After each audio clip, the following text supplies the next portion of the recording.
Subject છે આપણું electrical power generation. Good afternoon all student. મિત્રો, આપણે 5મું ચેપ્ટર વિન્ડ પાવર પ્લાન્ટથી આપણે સ્ટોપ કરેલું. હવે આપણે જે ટોપિક સ્ટોપ કરેલું એટલેથી જ આપણે આજથી ચાલુ કરીશું. આજે આપણો એક ટોપિક છે નવો એક, અને આઈએમપી ટોપિક કહીએ તો પણ ચાલે. જીટીયુમાં 2 વાર પૂછાયેલું છે. હોરિઝોન્ટલ એક્સિસ વિન્ડ ટર્બાઇનમાં પાવર કંટ્રોલ. શું મિત્રો? હોરિઝોન્ટલ એક્સિસ વિન્ડ ટર્બાઇનમાં પાવરનો કંટ્રોલ. એક ક્વેશ્ચન આપણે જોવાનું છે, જીટીયુમાં પૂછાય છે. તો વિન્ડ ટર્બાઇનમાં કાર્યદક્ષ અને સલામત સંચાલન માટે વિવિધ પ્રકારના કંટ્રોલ્સનો ઉપયોગ કરવામાં આવે છે. તમને લોકોને ખબર હશે કે વિન્ડ ટર્બાઇન જે હોય છે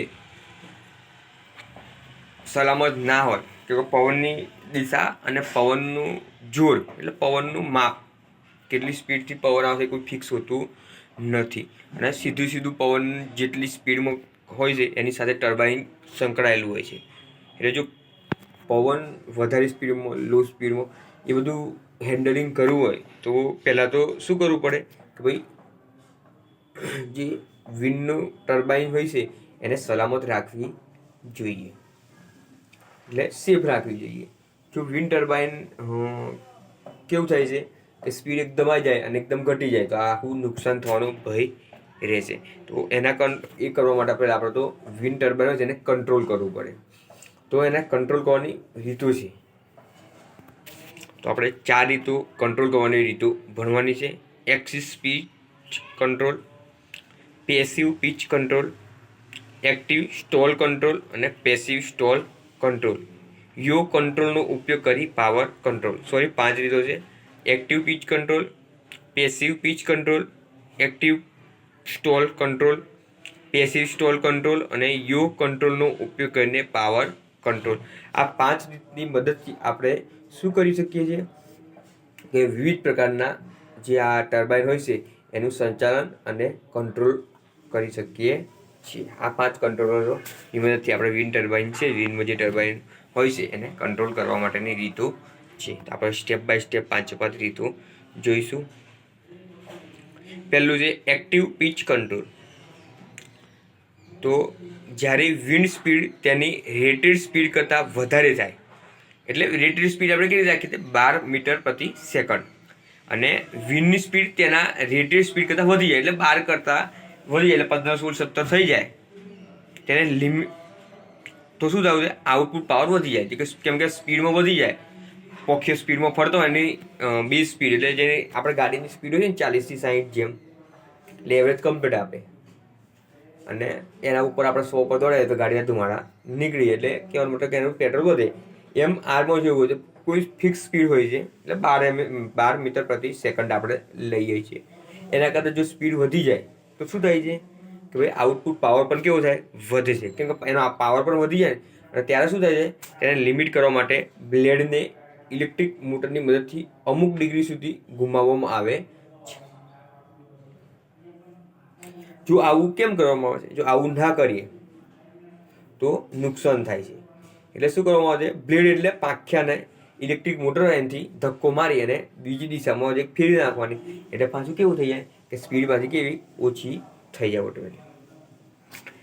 આથી એંગલ ઓફ એટેક ઓછો થાય છે અને લિફ્ટ કોએફિશિયન્ટમાં ઘટાડો થાય. આથી આઉટપુટ પાવર ઓછો થાય છે અને વધી ના જાય, એટલે કે ઓછો થઈ જાય. આથી કંટ્રોલનો એક્ટિવ પિચ કંટ્રોલ કરે છે અને બ્લેડ ફીધરિંગ પણ કહેવામાં આવે છે. આમાં શું કરવામાં આવે છે, જો વધી જાય તો બ્લેડને મોટરથી સાઈડ જે દિશામાં હોય એથી સ્લાઇડ ખસેડી દેવામાં આવે, એટલે પાછું પવન કેવો ઓછો થઈ જાય અને આઉટપુટ પાવર પણ કેવો ઓછો થઈ જાય છે. હવે આ એક્ટિવ પિચ કંટ્રોલને લીધે એનર્જી કેપ્ચરમાં વધારો થાય, એરોડાયનેમિક બ્રેક ફેસિલિટી મળે છે અને શટ ડાઉન વખતે થતા સખત લોડમાં ઘટાડો થાય છે. એટલે આઉટપુટ પાવર જે વધી જાય એનો લોડ વધી જાય તો કેવું થાય, ઘટાડો થઈ જાય છે. આ થયું એક્ટિવ પીચ કંટ્રોલ, એકદમ ઇઝી છે. સેકન્ડ નંબરનું છે પેસિવ પીચ કંટ્રોલ. આમાં એક્ટિવ પીચ કંટ્રોલ કરવાને બદલે બ્લેડ અને હબ એવી રીતે ડિઝાઇન કરવામાં આવે છે જેથી વધારે વિન્ડ પરિસ્થિતિમાં લોડને લીધે બ્લેડ અને હબના માઉન્ટિંગ ટ્વીટ થાય, જેથી એંગલ ઓફ એટેક ઓછો થાય અને લિફ્ટ કોએફિશિયન્ટ ઘટે. શું કરવામાં આવે છે કે જે આપણે પીચ કંટ્રોલ કરેલો ગયો વખતમાં એ નહીં કરવાનો. આમાં શું કરવાનું, બ્લેડ અને હબની એવી ડિઝાઇન કરવાની કે જેથી વધારે વિન્ડ હોય અને પરિસ્થિતિ જો વધી જાય ત્યારે શું થાય, બ્લેડ અને હબ માઉન્ટિંગ ફિટ થાય, જેથી એંગલ ઓફ એટેક કેવો થઈ જાય, ઓછો થઈ જાય અને લિફ્ટ કોએફિશિયન્ટ કેવો થાય, ઘટી જાય છે.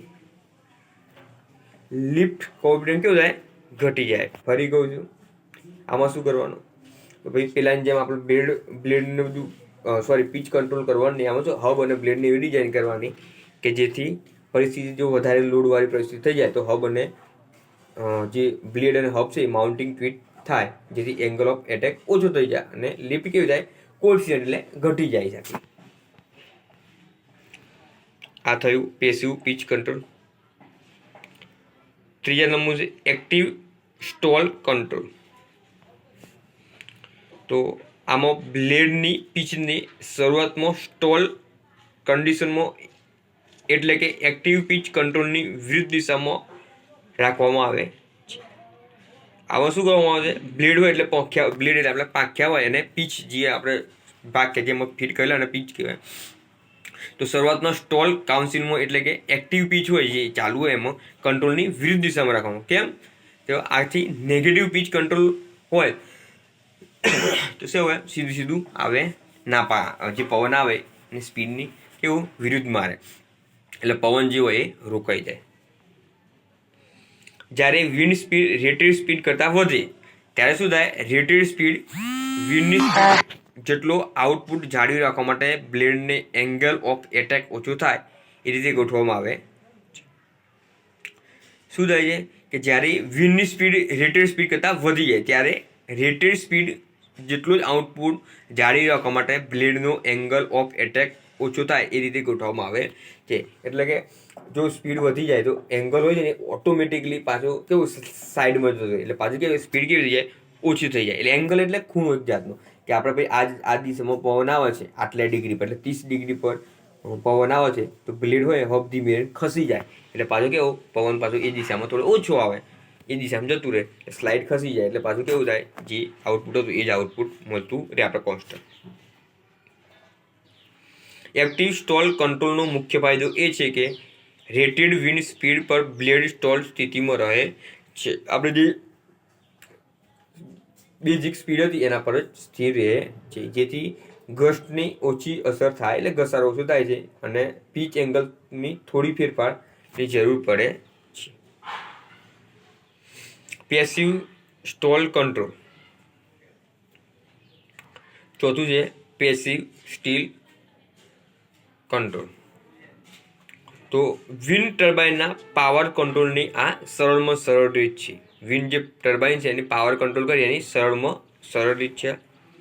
આમાં બ્લેડની પીચ ફિક્સ રાખવામાં આવે છે. જે બ્લેડ હોય છે એની પીચ કેવી ફિક્સ રાખવામાં આવે છે જેથી ઈચ્છિત વિન્ડ સ્પીડ પર ટર્બાઇનનો મહત્તમ પાવર આઉટપુટ મળે.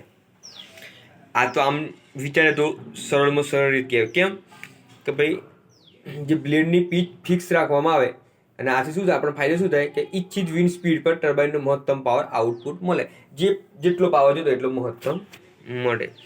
અને આમ કરીએ તો શું થાય, બ્લેડનું પીચ બદલ્યા વગર લિફ્ટ કોએફિશિયન્ટમાં ઘટાડો થાય અને ડ્રેગ એફિશિયન્ટમાં વધારો કરી શકાય છે. એટલે આ તો સરળમાં સરળ રીત થઈ ગઈ. કેમ કે જે બ્લેડની પીચ છે એ ફિક્સ રાખવામાં આવે છે અને ઈચ્છિત વિન્ડ સ્પીડ જેટલી જોઈએ એટલી મહત્તમ પાવર પર આઉટપુટ મળે આપણને. અને આમ શું થાય છે, બ્લેડનું પીચ બદલ્યા વગર લિફ્ટ કોએફિશિયન્ટમાં ઘટાડો થાય અને ડ્રેગ કોએફિશિયન્ટ કેવું થાય, એકદમ વધી જાય છે. એટલે આ પેસિવ સ્ટોલ કંટ્રોલ હોય છે એ વાપરીએ તો એકદમ સિમ્પલ રીત છે. એમાં કોઈ એટલી બધી ઘસારો કે સ્પીડમાં કે હબમાં કોઈ એટલું બધું આપણે ચેન્જીસ કરવા પડતા નથી. એટલે ડાયરેક્ટ આપણું ઓટોમેટિકલી આઉટપુટ પાવર ઘટે તો એને એટલું સેટિંગ કરેલું છે કે મહત્તમ થઈ જાય. લાસ્ટ છે યુ કંટ્રોલનો ઉપયોગ કરીને પાવર કંટ્રોલ. હવે મોટાભાગના હોરિઝોન્ટલ એક્સિસ વિન્ડ ટર્બાઇનમાં યુ કંટ્રોલ મિકેનિઝમનો ઉપયોગ કરવામાં આવે છે. મોટાભાગના હોરિઝોન્ટલ એક્સિસ હોય છે વિન્ડ ટર્બાઇન, એમાં શું કહેવાય છે, યુ કંટ્રોલ મિકેનિઝમનો ઉપયોગ કરવામાં આવે છે, જેથી ટર્બાઇન હંમેશા વિન્ડની સામે ગોઠવાયેલું રહે. યુ કંટ્રોલ હોય તો શું થાય કે ભાઈ યુ કંટ્રોલમાં કેવું હોય છે કે ટર્બાઇન કેવું હોય છે, વિન્ડની સામે જ રહે. કેમ કે ભાઈ મોટાભાગનું જે હોરિઝોન્ટલ એક્સિસ વિન્ડ ટર્બાઇન હોય છે એ કેવું હોય છે કે ભાઈ ટર્બાઇન અને વિન્ડને સામે રાખવામાં આવે. આ મિકેનિઝમનો ઉપયોગ પાવર કંટ્રોલ માટે કરી શકાય. પાવરનું કંટ્રોલના માટે મોસ્ટ ઓફલી યુ કંટ્રોલનો ઉપયોગ કરી શકાય. જ્યારે વિન્ડ સ્પીડ રેટેડ સ્પીડ કરતાં વધારે થાય ત્યારે ટર્બાઇનને થોડું હોરિઝોન્ટલ દિશામાં ઘટાડવામાં આવે છે, જેથી આઉટપુટ પાવર લિમિટમાં થાય. આમાં શું કરવામાં આવે છે કે જે ટર્બાઇન હોય છે એને થોડું હોરિઝોન્ટલ વિરુદ્ધ થોડું સાઇડની દિશામાં ખસેડવામાં આવે છે, એટલે આઉટપુટ પાવર એ લિમિટ થઈ જાય. તો આ થઈ યુ કંટ્રોલનો ઉપયોગ કરીને પાવર કંટ્રોલ. ફરી કહું છું, યુ કંટ્રોલમાં શું કરવામાં આવે છે કે હોરિઝોન્ટલ એક્સિસ અને વિન્ડ ટર્બાઇન મિકેનિઝમનો ઉપયોગ કરવામાં આવે છે, એટલે ટર્બાઇન અને વિન્ડ સામે ગોઠવાયેલું રહે. આમાં શું કહે છે, કંટ્રોલ કરવા માટે વિન્ડ ટર્બાઇનને રેટેડ સ્પીડ કરતાં વધી જાય, જો કદાચ નહીં વધતી કદાચ વધી જાય તો શું કરવામાં આવે છે કે ટર્બાઇનને થોડું હોરિઝોન્ટલ દિશામાં ઘસેડવામાં આવે, એટલે પાવર લિમિટ થઈ જાય ઓટોમેટિકલી.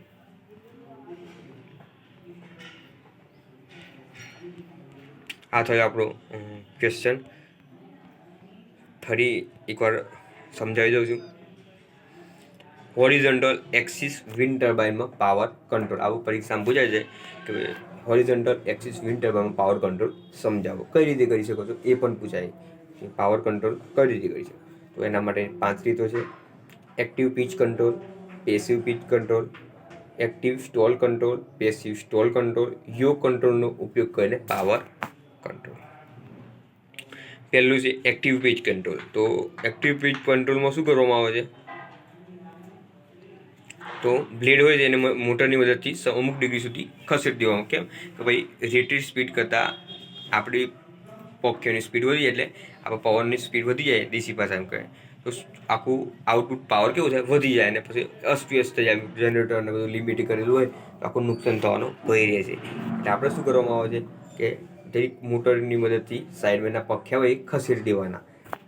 આ રીતનો બહુ ઉપયોગ થતો નથી, કેમ કે આ બધું મજૂરી જેવું કામ થઈ જાય છે. બીજું હતું પેસિવ પીચ કંટ્રોલ. પેસિવમાં આના કરતાં ઉલટું કરવામાં આવે છે. શું કરવામાં આવે છે, બ્લેડ અને હબને પહેલાંથી ડિઝાઇન જ કરવામાં આવે છે, ભાઈ સાઈડમાં ખસી જાય એ રીતે ડાયરેક્ટ જ માઉન્ટિંગ થઈ જાય, એ બોલ્ટિંગ કરેલું હોય ને સાઈડમાં ખસી જાય એ રીતે કરવામાં આવે છે. ત્રીજું છે એક્ટિવ સ્ટોલ કંટ્રોલ. હવે એક્ટિવ સ્ટોલ કંટ્રોલમાં શું થાય છે કે આમાં બ્લેડને પીચની શરૂઆતમાં સ્ટોલ કન્ડિશનમાં, એટલે કે એક્ટિવ પીચ કંટ્રોલની વિરુદ્ધ દિશામાં રાખવા. કેમ કે આથી નેગેટિવ હોય છે કંટ્રોલ હોય છે એ નેગેટિવ દિશામાં હોય તો એટલો બધો આપણને રેટેડ સ્પીડ જે આપણે પંખીઓની જે સ્પીડ આવે, પવનની જે સ્પીડ આવે, વિન્ડની જે સ્પીડ એકદમ વાગતી નથી. વિરુદ્ધ દિશામાં એટલે બધું વાગે ના. અને કદાચ ઇનકેસ વધી જાય તો આઉટપુટ જાળવવા માટે શું કરવામાં આવે છે, બ્લેડને એંગલ ઓફ એટેક ઓછો થાય એ રીતે ગોઠવવામાં આવે. તેની ગોઠવણી જેવી રીતે કરવામાં આવે છે કે સીધું વાગી જાય ના. ચોથું હતું passive stall control. Passive stall control કેવું, મોસ્ટ ઓફલી આ રીત સિમ્પલ છે, એટલે આ રીતનો ઉપયોગ વધુ થાય છે અને એકદમ સિમ્પલ છે કે વિન્ડ ટર્બાઇનના પાવર કંટ્રોલની આ સરળ રીત છે. આમાં બ્લેડની પીચ ફિક્સ રાખવામાં આવે છે. એટલે પીચ એટલે જે એક્સિસ હોય છે ફિક્સ રાખવામાં આવે છે, જેથી ઇચ્છિત વિન્ડ સ્પીડ પર ટર્બાઇનનો મહત્તમ પાવર આઉટપુટ મળે. આમ બ્લેડનો પીચ બદલ્યા વગર લિફ્ટ કોએફિશિયન્ટ ઘટાડી શકાય. યો કંટ્રોલ ઉપયોગ કરીને પાવર કંટ્રોલ. યો કંટ્રોલ કેવું મોસ્ટ ઓફલી પાવર સ્ટેશનમાં આ જ ઉપયોગી થાય છે. અને આમાં કેવું હોય છે, ટર્બાઇન અને બે જે હોય છે સામસામે રાખવામાં આવે છે. અને રેટેડ સ્પીડ કરતાં જો વધી જાય તો શું કરવામાં આવે છે, ટર્બાઇનને સ્લાઇડ ખસી જાય એવી વ્યવસ્થા કરવામાં આવે છે. આ થયું આપણું ક્વેશ્ચન આજનું. હોરિઝોન્ટલ એક્સિસ વિન્ડ ટર્બાઇનમાં પાવર કંટ્રોલ. પાવર જો વધી જાય તેને કંટ્રોલ કઈ રીતે કરવામાં આવે છે. એકદમ સિમ્પલ છે. 5 ટોપિક યાદ રહેવા છે અને 5 ટોપિક સારી રીતે એવી રીતે તૈયારી કરી દેજો. Thank you.